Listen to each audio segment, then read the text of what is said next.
भाई साहब लाइन देख लो, ये यहाँ तक नहीं है, जो पिछला जो गेट होता है वहाँ उसके भी पीछे तक।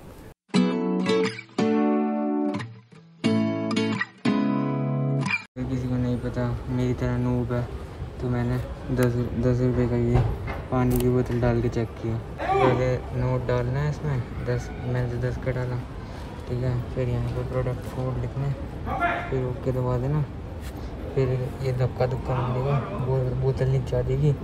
नीचे आने के बाद इसमें मारना से ऐसे ही खुलेगा और नीचे से निकाल लेगा। और अगर कोई समझ रहा भाई तू क्या बोले जा रहा है, ये तो सबको पता है, भाई सबको नहीं पता, मेरे को खुद नहीं पता था। मैंने 10 रुपये डाल के रिस्क लिया उसको। भाई साहब लाइन देख लो, ये यहाँ तक नहीं है, जो पिछला जो गेट होता है वहाँ उसके भी पीछे तक। पता नहीं क्यों खड़े हैं लोग, मैं तो भाई आराम से बैठा, इतने फालतू की एनर्जी नहीं है। वो बोल भी चुके हैं भाई यहाँ पहले व्हील चेयर वाले और बच्चों वाले लेंगे, पता नहीं क्यों खड़े हैं।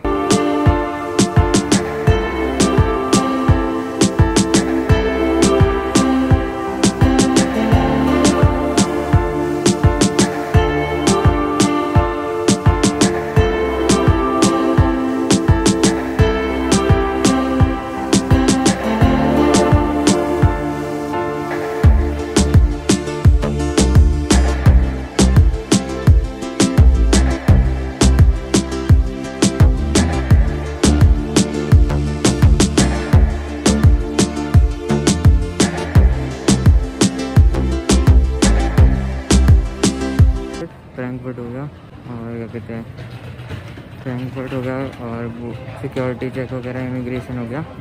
अब चलते टाइम कम है भाई। ये गाड़ी देखो भाई साहब, क्यूपरा फॉर्मेंटर,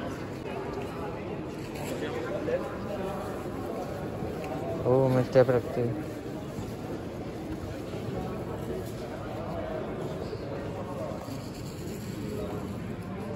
ignore the reflection from the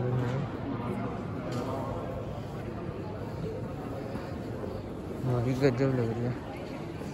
इसके व्हील देखो, ओए धांसू मैं जाऊँगा 4।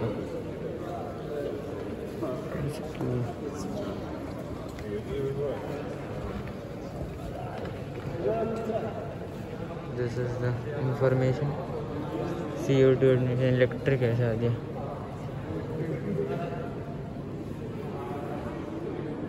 देखते हैं इसमें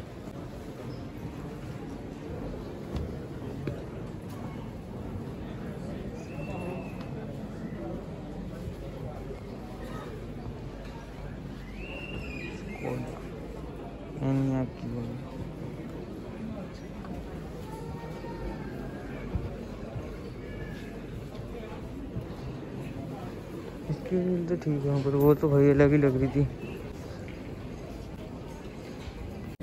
पहली बार है, मैंने ले और देखा नहीं आज तक, इसलिए मुझे चेक करना पड़ रहा है कि एक चीज़ कहाँ पे है। ट्रैवल तो कर रखा है बट ले ओवर वाला कभी ट्राई नहीं किया, ये भी चेकड हो गया।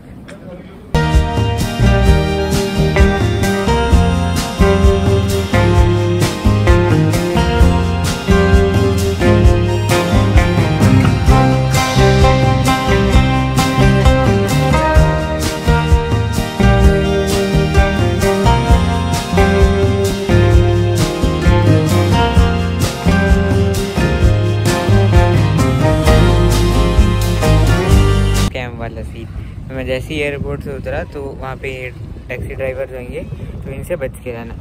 क्यों? क्योंकि भाई ये चार्ज करते हैं बहुत ज़्यादा।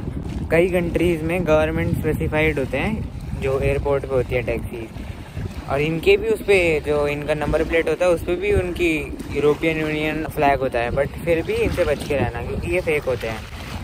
सारे नहीं पर बहुत लोग फेक होते हैं। तो यहाँ पे बोल्ट या इंडेक्स चलती है, वो उससे आना। मैं इसकी स्टोरी बता देता हूँ। तो जैसे मैं एयरपोर्ट से उतरा तो इसने मेरे से इंग्लिश में बात करी। इसकी उसमें बैठा तो आराम से बिल्कुल जेंटलमैन की तरह मेरे बैग अंदर रखे जैसे नॉर्मल गाड़ी में होता है। और फिर जब वहाँ पे पहुँचे तो मेरे बिल निकाला, तो मैंने इससे जब बार्गेनिंग करने की कोशिश की तो इसको इंग्लिश समझ नहीं आ रही थी। आई एम नो बोल्ड बोल रहा था। तो भाई इसीलिए ये स्कैम होते हैं और बहुत लोगों के साथ होते हैं, तो बहुत आम है ये चीज़। मेरा जो था वो बहुत पता नहीं कितनी दूर था, मेरे को याद नहीं अब, तो 8 से 10 यूरो लगते हैं और इसने सीधा 45 यूरोज। भाई 30 यूरो का फ़र्क बहुत होता है। 30 यूरो में तो आप 2 कंट्री घुमाओगे एयरप्लेन में, तो इसीलिए थोड़ा इनसे ध्यान से बच के रहना। हाँ तो देखो भाई, ताश के कौन बोलता है भाई। आई एम सेइंग ना, it was around 8 euros from bolt only, that's why I asked you for bolt. Yeah, you are no Bolt, but it costs around 8 euro and you are asking for 44.5 euros. That's so much high, that's 5 times. Okay. Boom. Okay. I am no Bolt.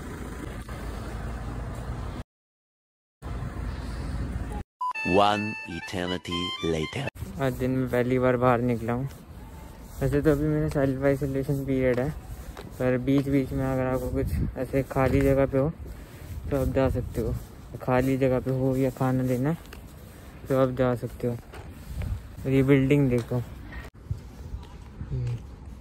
हाँ सुंदर। अब तो कह ऐसी बहुत सारी दिखेंगी।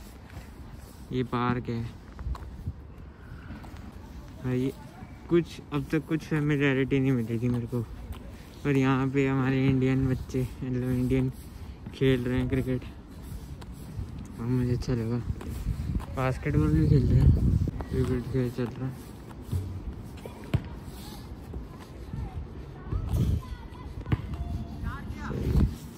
Cricket को देख के खुशी हुई है मेरे को। स्नो पड़ी है यार, तो आम हो जाएगी स्नो।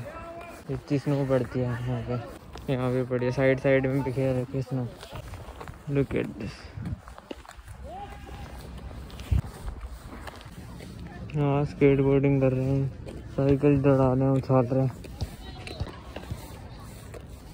भाई पता नहीं ठंड हो रही है इतनी, निक्कर में कैसे घूम लेते हैं। इनका बहुत तेज हवा चलती है, चाहे धूप भी क्यों ना, बहुत ही तेज हवा चलती है। हाय मैं कैसे, ये फॉग चल रहा हूँ ना, मास्क उतार नहीं सकता। मैं बात करता हूँ क्रिकेट वालों के साथ खेलने के लिए, बट मैं अभी खेल नहीं सकता। We need to maintain some distance ज़्यादा पीपल। बस लास्ट राउंड है, चलता हूँ। मैं देख रहा था कि कैसा खेलते हैं वो। इसको नंगे पेड़ है भाई, एक भी पत्तियाँ नहीं है, बताओ ऐसे कैसे चलेगा। और पता मजे की बात देखो, इनकी भी दीवारों पे लिखते हैं, जैसे हमारे उसमें नहीं लिखते थे मॉन्यूमेंट्स पे, इनकी भी दीवारों पे लिखते हैं। ये देखो चोल, तो पता नहीं है किसी बात का, तो उधर भी पूरी दीवारों पे लिख रखा है। बट हमें उधर नहीं जाना, हमें जाना है वापस। 8 बजे हैं, एग्जैक्ट 7:45 हो रहे हैं। तो देख लो लाइट जाने का नाम नहीं ले रही। सर्दी है भाई, जा लाइट वही नहीं अच्छा है भाई। यहाँ पे सर्दियों में तो कम से कम भाई 2 या 3 घंटा ही लाइट आती है, बताओ भाई। 8:30 हुए हैं और अब जाके ये हुआ है। खाना भी खा लिया हमने। अबे यार लाइट ही नहीं दिखाता, नूब है क्या। हाँ तो मैं कह रहा था ना कि वो रात नहीं हो रही है यहाँ, वो क्या कहते हैं इसकी, वो नैप चेंज हुआ है, DST के कारण चेंज होता है, डे लाइट सेविंग टाइम। ये इसलिए होता है कि हमारे जो ट्रॉपिकल एरियाज होते हैं इक्वेटर के पास, उनमें समर में और विंटर में डे लाइट में ज़्यादा चेंज नहीं आता, तो इसलिए हमारे यहाँ नहीं होता ऐसा कुछ। बट जो और कोई जगह है अर्थ पे, जैसे नॉर्थ पोल या साउथ पोल के आसपास है, तो वहाँ पे समर और विंटर में डे लाइट में चेंज आता है, इसलिए ऐसा होता है। डे लाइट को हम एफिशिएंटली यूज़ कर सकें, इसलिए रात को 2 बजे first, wait let me check, हाँ तो यूएस में 2nd संडे ऑफ मार्च में 1 घंटा आगे बढ़ा देते हैं रात को 2 बजे, और यूरोप में 4th संडे ऑफ मार्च मतलब लास्ट संडे ऑफ मार्च में 1 घंटा आगे बढ़ा देते हैं रात को 2 बजे। फर्स्ट वीक ऑफ नवंबर में 1 घंटा फिर से घटा देते हैं। अब मुझे ये नहीं पता ये यूरोप का या यूएसए का है, तो ये तब चेक करेंगे, नवंबर में बताएंगे आपको।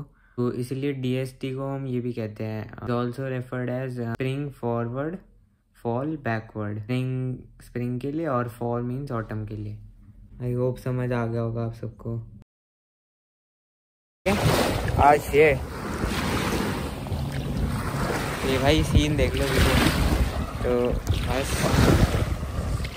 इतने दिन से व्लॉग नहीं डाले, एडिट नहीं किया था, तो अब एडिट कर दिया। अब कोशिश करेंगे छुट्टियां चल रही तो व्लॉग डाल पाएँ। तो बाय बाय, टाटा।